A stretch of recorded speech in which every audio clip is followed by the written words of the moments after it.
ये आज हम एक प्रैक्टिकल करने वाले हैं। इसे जानते हैं आप? कभी देखा है? देखे हो? कहाँ देखे हो? मोबाइल में। क्या नाम है इसका? किस नाम से जानते हैं इसे? चलो हम नाम बता देते हैं इसका। इसका नाम है न्यूटन्स क्रेडल, मतलब न्यूटन का पालना या झूला ना। झूला जैसे दिख रहा है नहीं? देखो। अच्छा, यहाँ पर आप देख पा रहे होंगे कुछ स्टील की बॉल दिखाई दे रही है। कितनी बॉल दिखाई दे रही है? गिनो बेटा। 5 है ना? अच्छा, अब अपन इससे एक प्रैक्टिकल करते हैं। आप थोड़ा ऑब्जर्व करना है ना। इस बॉल को हमने, एक बॉल जो कि 4 बॉल अभी यहाँ पर स्थिर है, और एक बॉल को हमने खींच करके इस प्रकार से रखा है। ठीक है, अब हम छोड़ रहे हैं। कुछ देखना आप, ठीक है? छोड़े?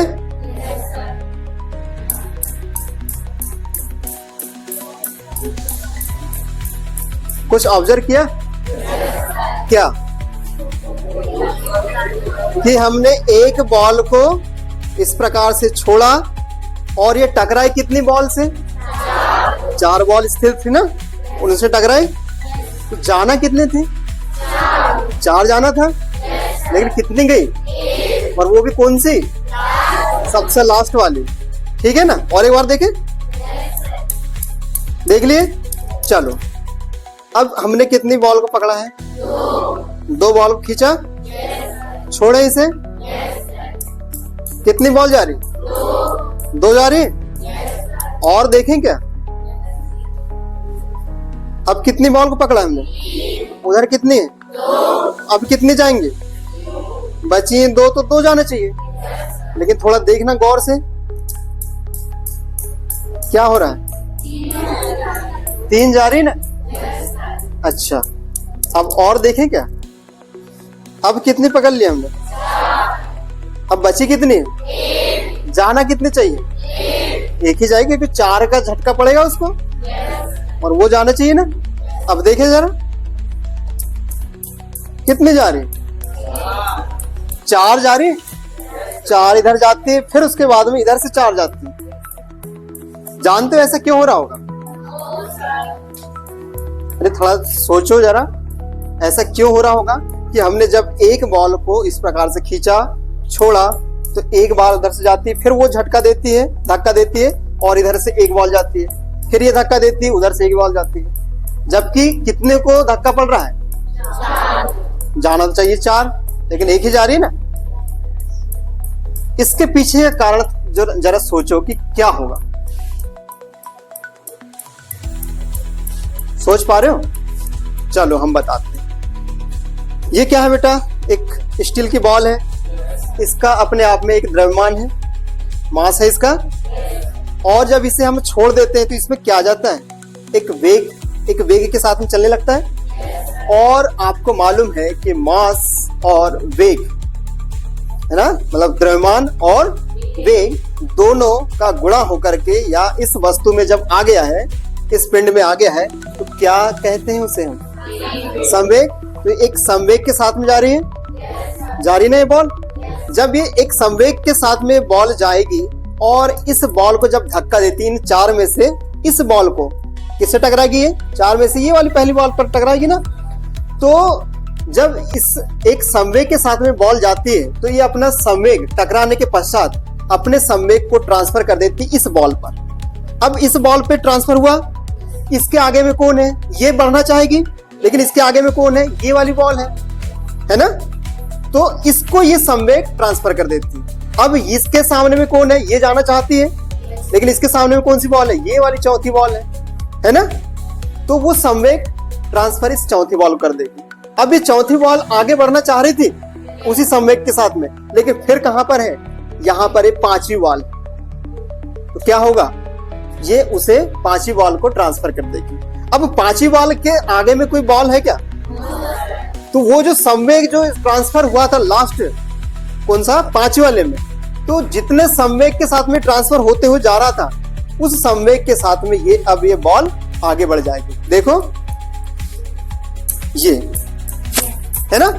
अब जब ये जाती है बॉल, 5वीं बॉल गई, उसके बाद में वापस तो आएगी ना, वापस आने के पश्चात फिर से इस पर टकराती है, तो वही प्रोसेस होगी, संवेग फिर ट्रांसफर होगा, वो उसको करेगा, वो उसको करेगा, और लास्ट वाली को ट्रांसफर करने के लिए कोई दूसरी बॉल नहीं है, इसलिए वो उस संवेग के साथ में आगे बढ़ जाता है। संवेग मतलब कि वही एक द्रव्यमान और वस्तु में वेग आ जाए तो उसे हम संवेग कहते हैं। संवेग P इक्वल टू क्या होता है, mv,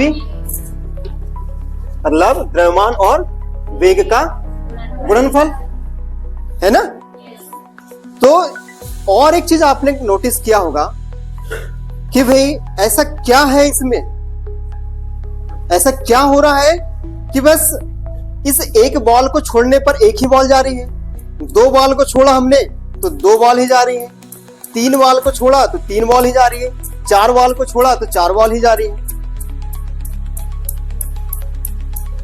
ऐसा नहीं हो रहा है कि एक बॉल छोड़ने पर चार बॉल को धक्का पड़ रहा है, चार बॉल जाएंगी या तीन बॉल चले जाएंगी या दो बॉल चले जाएंगी या पांचों बॉल चले जाएंगी, चारों बॉल चले जाएंगी, नहीं हो रहा है ना।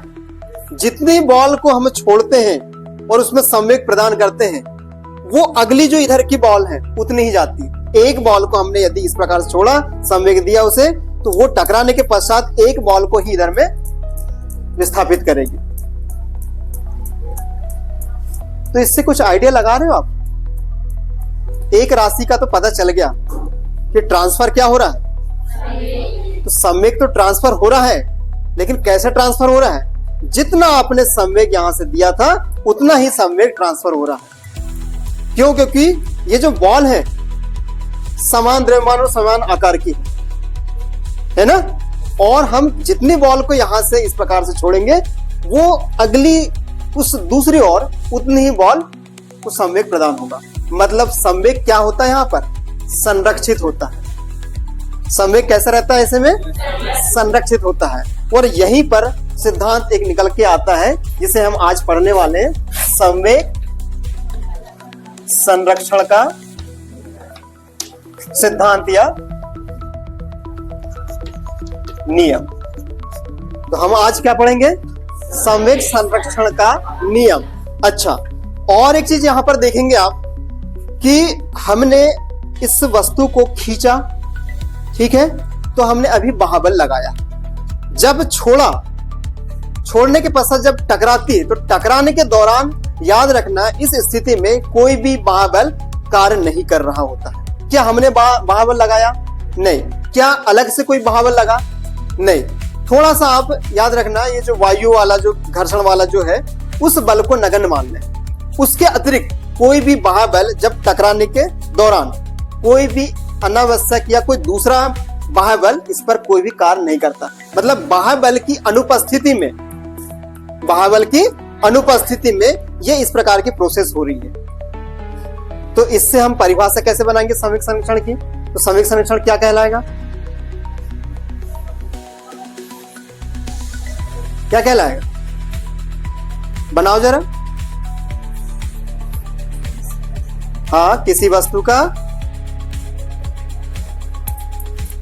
जब किसी वस्तु पर बाहुबल ना लगाया जाए तो, अब यहां पर वस्तु नहीं बोलेंगे हम, वस्तु जैसे शब्द नहीं बोलेंगे, क्या बोलेंगे, निकाय। क्योंकि यहां पर पूरे जो पांच वस्तुएं है ना, पांच बॉल है, इस पांच बॉल ने पूरा एक क्या बनाया है, निकाय बनाया, सिस्टम बनाया है। तो अब हम क्या बोलेंगे, वस्तु की जगह में निकाय। तो क्या कि किसी बाहुबल की अनुपस्थिति में किसी निकाय का संवेग संरक्षित होता है। बाहुबल की अनुपस्थिति में किसी निकाय का संवेग संरक्षित होता है। किसके अनुसार? संवेग संरक्षण के नियम के अनुसार, ठीक है ना। अर्थात आपको मालूम है कि संवेग संरक्षण क्या है, संवेग क्या है, संवेग क्या है, P equal to m into V, ठीक है ना। अब इसको यदि बल के साथ में हम संबंधित करें, जो कि न्यूटन के द्वितीय नियम में हम देखते हैं, क्या, del P upon del T is equal किसके बराबर होता है, ये F के बराबर होता है। और अभी अभी हमने क्या बोला बेटा परिभाषा में, कि बाहुबल कैसा होना चाहिए, अनुपस्थित होगा। यदि बाहुबल कार्य ना करे तो उस स्थिति पर निकाय का संवेग कैसा होता है, संरक्षित होता है। संरक्षित होता है मतलब जितना का उतना बना रहता है, टकराने की पूर्व जितना था टकराने के पश्चात भी उतना ही होगा। महाबल कैसा करना है, 0 कर दिया। ये क्या है बेटा, del P upon del T है। डेल टी यदि उधर चला जाए तो क्या बचेगा, डेल पी इज इक्वल 0 हो जाएगा। अब ये क्या है, पी क्या है, संवेग है, और ये जो डेल लगाया है हमने सामने में, ये किस बात का प्रतीक है, परिवर्तन का। तो ये पी में परिवर्तन कैसा है, और जब पी किसी भी राशि में परिवर्तन ना हो, किसी भी भौतिक राशि में परिवर्तन ना हो, तो वो कैसी रहती है, कांस्टेंट होती है या संरक्षित होती है। तो इसका अर्थ क्या हुआ, अर्थात पी कैसा होगा, संरक्षित होगा या नियत होगा। ठीक है ना, ये है संवेग संरक्षण का सिद्धांत।